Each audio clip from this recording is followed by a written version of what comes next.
প্রশ্নটা হলো শেখ হাসিনা কি দিল্লিতে, কলকাতাতে, আগরতলাতে নাকি ঢাকাতে? এটা কি বুকে হাত দিয়ে আমরা কেউ বলতে পারবো? ভারত বলছে তাকে ফেরত দেবে না। ভারত বলছে তাদের দেশের তারা আছে। ভারত বলেছে বা ভারতীয় পত্রপত্রিকায় এসেছে যে তাকে ভারতে আশ্রয় দেওয়ার জন্য যাকে বলা হয় একটা পলিটিক্যাল ঐক্যমত হয়েছে। সমস্ত রাজনৈতিক দলগুলো বৈঠক করে তারা সেখানে তাকে স্থান দিয়েছে। ২ নম্বর হলো যে আমরা পেপারে দেখেছি বা খবর শুনেছি যে তাকে ট্রাভেল পাস দেওয়া হয়েছে। ইত্যাদি, ইত্যাদি অনেক বিষয় এবং তাকে আশ্রয় দেওয়া হয়েছে, তাকে আ আম সম্মানিত মেহমান হিসেবে রাখা হয়েছে। এই সকল কথা ভারতীয় কর্মকর্তারা বলেছে। কিন্তু এটা যে কৌশল নয়, এটা আমরা বুঝবো কি করে? এর কারণ হলো কেবল ভারত নয়, আমেরিকার মতো অনেক আ বড়, বড় যাকে বলা হয় রাষ্ট্র, ইংল্যান্ড, তারা এরকম অনেক ক্ষেত্রে দেখা গেল যে কাউকে তারা জেলখানায় পুরে রেখেছেন, কিন্তু বললেন যে আমরা চিনি না, জানি না কোথায় আছেন। বা তাদের জিম্মায় রয়েছে, মেহমান হিসেবে রয়েছে, তারা হয়তো প্রচার করল, মেরেই ফেলা হয়েছে। এরকম অনেক ঘটনা বড়, বড় রাষ্ট্রগুলো ঘটে। এখন শেখ হাসিনার ক্ষেত্রে বাস্তব অর্থে কি ঘটেছে? এটি আমরা ভারতীয় ন্যারেটিভ, ভারতীয় পত্র-পত্রিকার খবর এবং আমাদের আ দেখা কিছু দৃশ্য এবং একই সঙ্গে আমাদের কিছু ন্যারেটিভ, এইগুলোকে মিলে আমরা বোঝার চেষ্টা করছি যে তিনি ভারতে আছেন। কিন্তু প্রমাণ কি? এখন পর্যন্ত তিনি ভারতের কারো সঙ্গে গুরুত্বপূর্ণ বৈঠক করেছেন, আমরা তার কোনো ভিডিও ফুটেজ দেখিনি। এগুলো একটা। ২ নম্বর হলো যে আওয়ামী লীগের অনেক নেতার সঙ্গে তার কথাবার্তা হয়। কোনো নেতার কাছেই তিনি এখন পর্যন্ত বলেননি যে তিনি ভারতের কোথায় আছেন।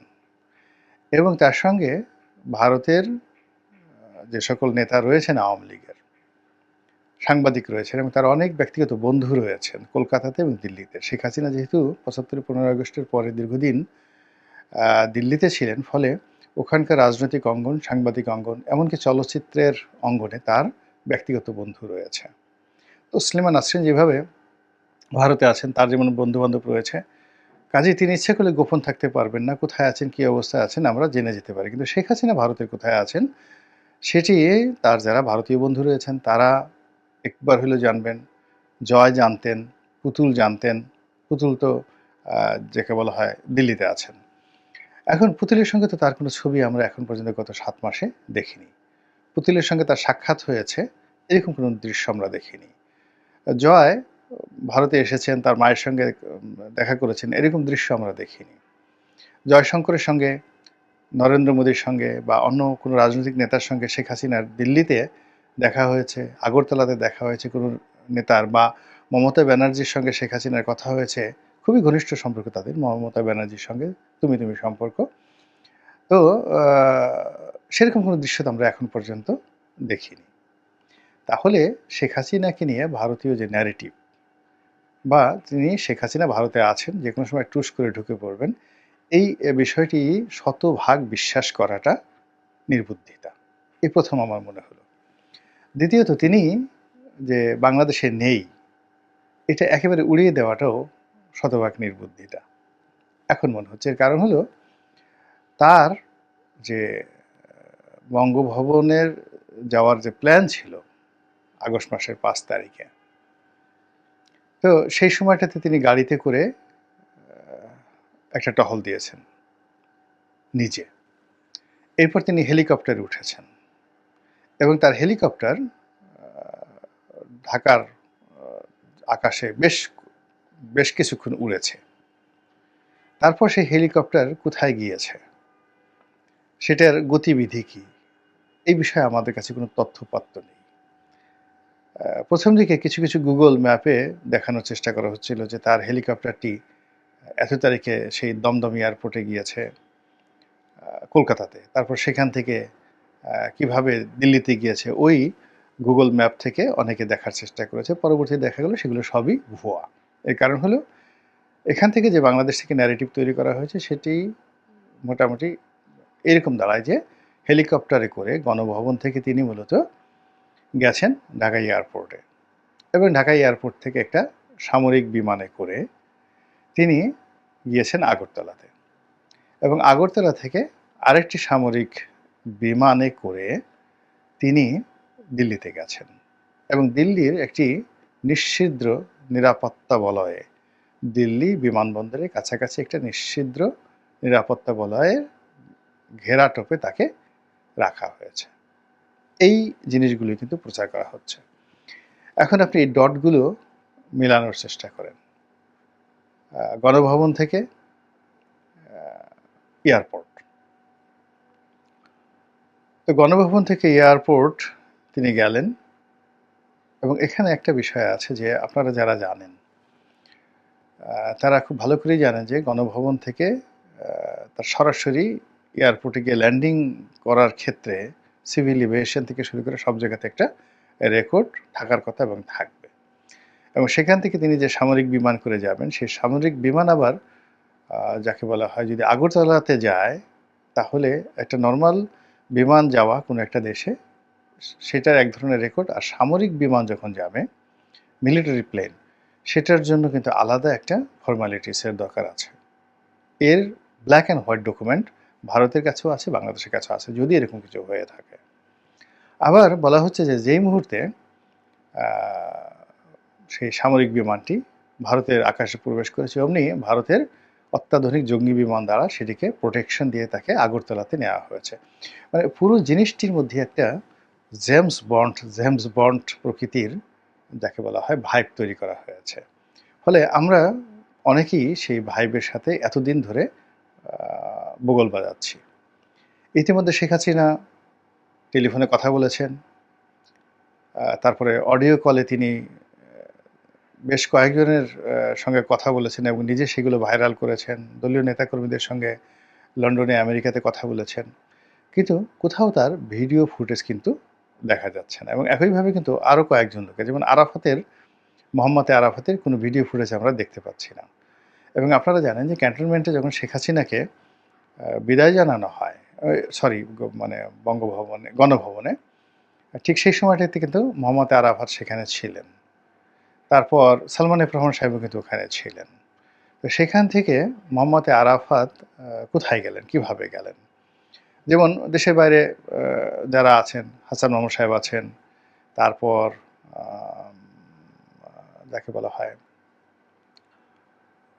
সাবেক স্বরাষ্ট্রমন্ত্রী উনি আছেন, তারপর ভূমিমন্ত্রী জাভেদ সাহেব লন্ডনে আছেন, তারা সবাই যে যার অবস্থানে কোথায় কীভাবে আছেন তার আমরা ভিডিও ফুটেজ দেখেছি, অডিও ফুটেজ দেখেছি, তাদের বক্তব্য শুনেছি এবং তাদের সঙ্গে অনেকেই আমরা কথাবার্তা শুনেছি। অনেক মন্ত্রী এমপি যারা লন্ডনে আছেন, আমেরিকা আছেন, কানাডা আছেন, অনেক মেয়র মানে তারা সামাজিক অনুষ্ঠানে যাচ্ছেন, দেখা সাক্ষাৎ হচ্ছে।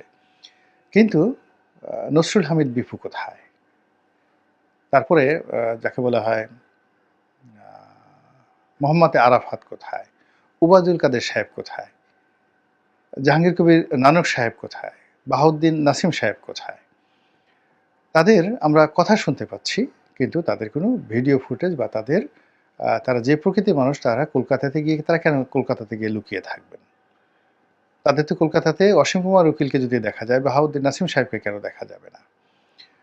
আবার বাহাউদ্দিন নাসিম সাহেব, জাহাঙ্গীর কবির নানক, স্বরাষ্ট্রমন্ত্রী তারা সবাই কলকাতাতে আছেন, অনেকে দিল্লিতে আছেন, শামীম ওসমান সাহেব হয়তো দুবাইতে আছেন। এখন তাদের সবার সঙ্গে শেখ হাসিনার কথা হয়, কিন্তু তারা যদি শেখ হাসিনা দিল্লিতে থাকতেন তাদের সঙ্গে কেন দেখা হবে না? দেখা না হওয়ার কোনো তো রিজন নেই। কিংবা ভারতীয় কর্মকর্তাদের সঙ্গে কেন তার দেখা হচ্ছে না? দেখা হলে তো একটা স্টিল ছবি হলেও লিকেজ হয়ে যেত। মানে এমন প্রযুক্তি এখন চলে এসছে, সবার হাতে প্রযুক্তি চলে আসছে এবং ভারতে তো প্যাগাসাস প্রযুক্তি এখন অনেক মানে প্রাইভেট গোয়েন্দাদের কাছে অ্যাভেলেবল। সেই পেগাসাস প্রযুক্তি দিয়ে শেখ হাসিনার যে লোকেশন ট্র্যাক করে তার ছবি তার মানে আনা, মানে তিনি যখন ধরেন হোয়াটসঅ্যাপে কথা বলেন, হোয়াটসঅ্যাপে কথা বলেন, তো পেগাসাস প্রযুক্তি দিয়ে তার হোয়াটসঅ্যাপের মধ্যে ঢুকে গিয়ে ওখান থেকে তার ছবি নিয়ে এসে এবং সেই ছবিটাকে স্ক্যান করেছে কত নম্বর বাড়িতে আছে, এই প্রযুক্তি এখন পৃথিবীতে আছে, ইসরায়েলের হাতে আছে, বাংলাদেশে আছে, ভারতে আছে। আমরা এখনো পর্যন্ত কেন তার লোকেশনটা ট্র্যাক করতে পারছি না? ইট মিনস আমরা এই যে যাদের হাতে প্রযুক্তি আছে তারা এই কাজ করছেন না। আর অনেকে এই ব্যাপারে আগ্রহ হচ্ছে না বিকজ তাকে নিয়ে এতগুলো ভাইব তৈরি করা হয়েছে, সেই ভাইবের কারণে আমরা ইন্ডিয়ান ন্যারেটিভ গুলো বিশ্বাস করে শেখ হাসিনা যে দিল্লিতে আছে, দিল্লিতে আছে এটা শতভাগ বিশ্বাস করে বসে আছি। অথচ আপনি যদি তার কথাবার্তাগুলো বিশ্লেষণ করেন যে আমি বাংলাদেশের খুব কাছাকাছি আছি, যেকোনো সময় টুস করে ঢুকে পড়ব, এই কথাগুলো। আবার তিনি বলছেন আমি যেখানে আছি সেখানে নেটওয়ার্ক ঠিকমতো কাজ করছে না, ইত্যাদি অনেক কথা। আবার তিনি যে কথাগুলো বলছেন, যেভাবে কথাগুলো বলছেন অত্যন্ত কনফিডেন্টের সাথে, তাতে মনে হচ্ছে যে বাংলাদেশের অনেকের সাথে তার যাকে বলা হয় আ কনফিডেন্সিয়াল একটি সম্পর্ক তার রয়েছে। তো এই সব মিলিয়ে শেখ হাসিনাকে নিয়ে আ আপনার আমার যে চিন্তা, সেই চিন্তাটা আমরা এখনো নিশ্চিন্ত পর্যায়ে থাকতে পারছি না। যারা তাকে ভালোবাসেন তারা একভাবে চিন্তা করছেন, আর যারা তাকে ভয় পান, যদি তিনি ঢাকা থাকেন, যদি তিনি ঢুকে পড়েন, তাহলে সেক্ষেত্রে কী হবে? যদি ঢাকা থাকেন তাহলে কী হবে? যদি বাংলাদেশের ভিতরে থাকেন তাহলে কোথায় আছেন, কার জিম্মায় আছেন, কী আছেন? এসব নিয়ে এই যে নতুন করে যে আবার বিতর্ক শুরু হলো, এবং আপনি চিন্তা করুন যে বাংলাদেশে যে ঘটনাগুলো ঘটে যাচ্ছে একটার পর একটা ঘটনা, কোনোটার সাথে আপনি কোনোটার ডট মিলাতে পারবেন না। কোনোটার সঙ্গে কোনোটার আপনি বন্ধন দিতে পারবেন না। সব কিছু এলোমেলো। এবং এখানে আওয়ামী লীগ যে খেলছে, এতে কোনো সন্দেহ নেই।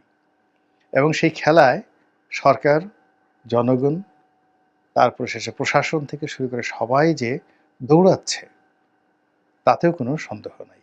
কাজেই কোনো কিছু বিশ্বাস করার আগে আ বৈজ্ঞানিক তথ্যপাত্য সহ, প্রমাণসহ, যুক্তিসহ যদি আপনি একটি অনুসিদ্ধান্তে পৌঁছাতে পারেন এবং সেই অনুসিদ্ধান্তের প্রেক্ষিতে যদি আপনি সিদ্ধান্ত নিতে পারেন, সেটা অনেকটা নিরাপদ হয়। যেটি আমাদের রাজনীতিতে এখনো পর্যন্ত আমরা বিএনপি, আওয়ামী লীগ, জামাত, জাতীয় পার্টি কেউ পারিনি।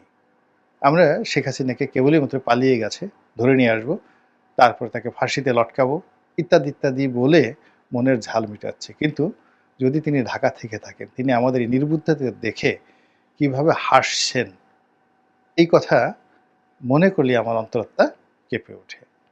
আল্লাহ আমাদের সবাইকে হেদায়েত দান করুন এবং হেফাজত করুন। আসসালামু আলাইকুম ওয়া রাহমাতুল্লাহি ওয়া বারাকাতুহু।